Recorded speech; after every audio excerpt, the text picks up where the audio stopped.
Hi, welcome to my channel. I am the house hacking mom, and in today's video we are going to be talking about my list of minimalist baby gear.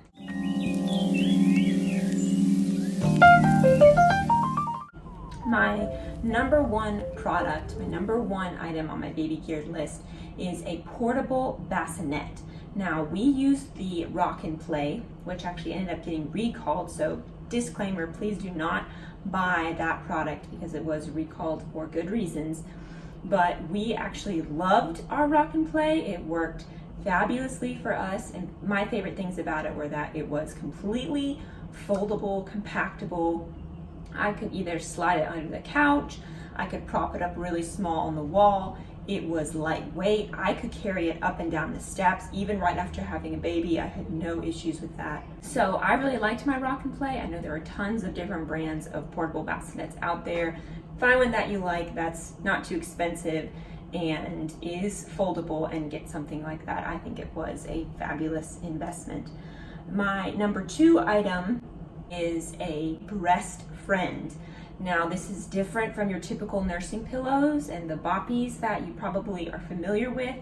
A breast friend actually wraps around your back and clips at the waist right here, so you don't have to worry, it doesn't slip out all the time. You're not constantly having to pull it back in like the normal breastfeeding pillows. And it has a rise on either side that helps keep your elbow up so the baby's at a good incline, safe incline for breastfeeding. The cover comes off just like a normal breastfeeding pillow, and you can wash it, no problems. They're very comfortable. They have great back support. I highly recommend them. They are slightly more pricey than a typical boppy, but I think it's completely worth it, especially if you are a new breastfeeding mom and you're probably going to need a little bit of help getting comfortable with your breastfeeding. Number three product on my list is a baby wrap or a baby carrier. Now, I actually used both, which was not very minimalist of me. I had my baby wrap first, which I loved. I don't think it really matters what kind of brand you get. Some are more lightweight, some are a little bit more heavyweight. I chose a lightweight baby wrap because my baby was born in the spring, summer, and I wanted something that wasn't gonna make me hot. And it worked great. I loved that I could just chuck the whole thing in the wash. My baby sped up a lot. It worked great for that. She slept wonderfully in it. It wasn't heavy. Loved my baby wrap. Now I use our baby carrier, which we don't have a fancy one. We just have a generic brand baby carrier. And I like that now because she is a very active baby, loves to throw herself in different directions, and I love that it clips her on my waist, it clips in the back of my shoulders, and I know that she's safe and she's secure and she's not going to be able to fall out. No matter how hard she tries, she won't be able to fall out of it. So I liked having both. If you were to pick only one, I think just get a good baby carrier that has sort of a newborn insert if you're only going to be getting the baby carrier. Number four is a sound machine. I love a sound machine. I love the one I have. I don't really think it matters what kind you get. Just get one that has a good loud fan noise. You don't need every different sound in the world. You don't need forest sounds or rain sounds or bird chirping sounds. You just need one that makes a loud fan noise that blurs out everything. My baby sleeps really well. I can speak at a normal volume like I am right now, even though my baby is upstairs sleeping. So a good sound machine I think is super important. It's a small investment and it's worth it. My number five item is a portable crib like this Pack and Play. This is my baby playing in hers. It works great as a safe play place as well as a sleeping area for all ages up to toddler. It even has a bassinet for newborns as well. My number six product is a baby gym. Now this one I'm kind of iffy about. My baby didn't love her baby gym, but every other baby that I know, and I know quite a few, they all loved their baby gym. So my baby did not like to sleep on her back, and she never liked to lay on her back, just in general. So this is a mat that has the toys above their head, and they're supposed to be able to bat and play with their toys. She didn't like that. She would try to roll and get away. she just didn't care for it. So I actually ended up taking the arms off and just using it basically as a tummy time mat. This is just to show how my baby did not use her gym for her normal purpose. It has basically been used as a tummy time mat. And sometimes we take the toys off and let her play with those, but that's pretty much it. So I did get use out of it, just not for its normal function. It's very easily compactable, foldable, it's very minimalist friendly, keeps all the toys in one place, and you can chuck it somewhere if guests come over. So it is very minimalist friendly. My baby personally didn't care for it, but I know most babies do, so it might be worth going ahead and getting one. Number 7. This is another iffy product for me. I liked it, and it is the Bumbo. The Bumbo worked really well for my baby because she hated lying on her back, but she wasn't old enough to sit up.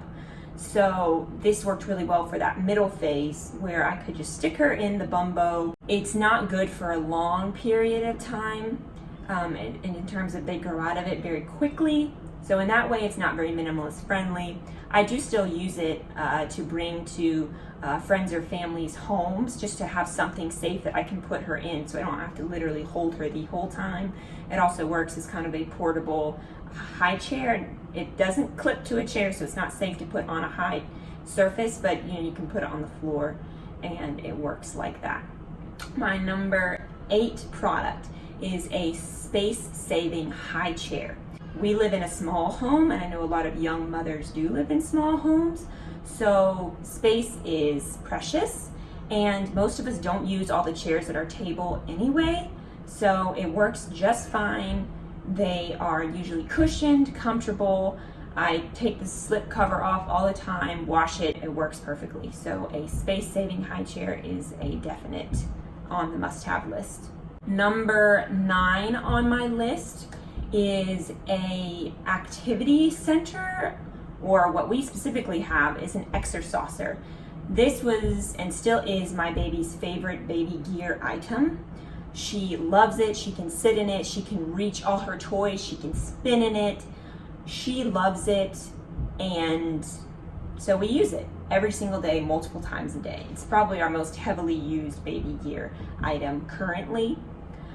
The bad things about it are that it is kind of bulky. It doesn't compact at all like a lot of my other items that I really love do.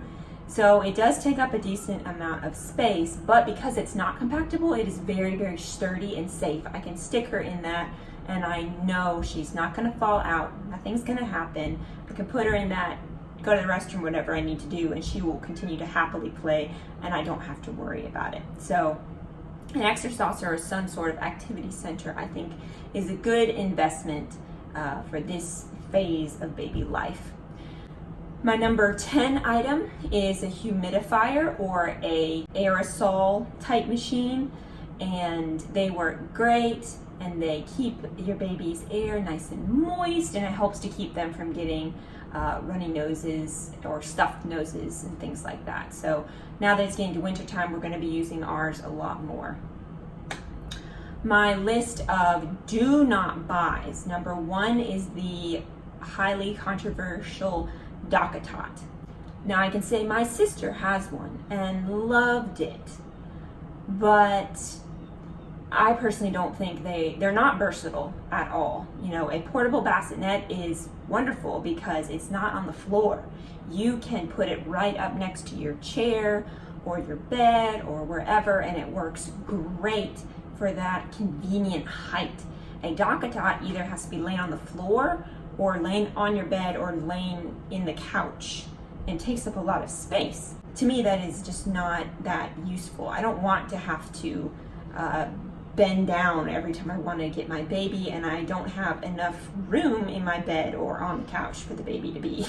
So I don't think a Danka is a good investment, and they are very expensive. So that is on my do not buy list. Second item on the do not buy list is a baby bathtub. Now, when I say this, I mean literally the baby bathtubs, basins that people buy to wash their babies. I've never had one, and I've never missed it. My baby took 1 or 2 baths in our kitchen sink, hated it. I moved her into our full-size bathtub, just put a hand towel, nice fluffy hand towel on the bottom, kind of laid her on that, and just splashed some water on her, and she was perfectly happy with that. Never looked back. She's now old enough to sit up in our bathtub, fill up the bathtub with, you know, an inch of water, let her splash and play around. When I'm ready to actually wash her, I lay her back, support her head, and wash her that way. And that has worked completely fine for us. And baby bathtubs, they're bulky and awkward and take up space. So that is on my do not buy list for sure.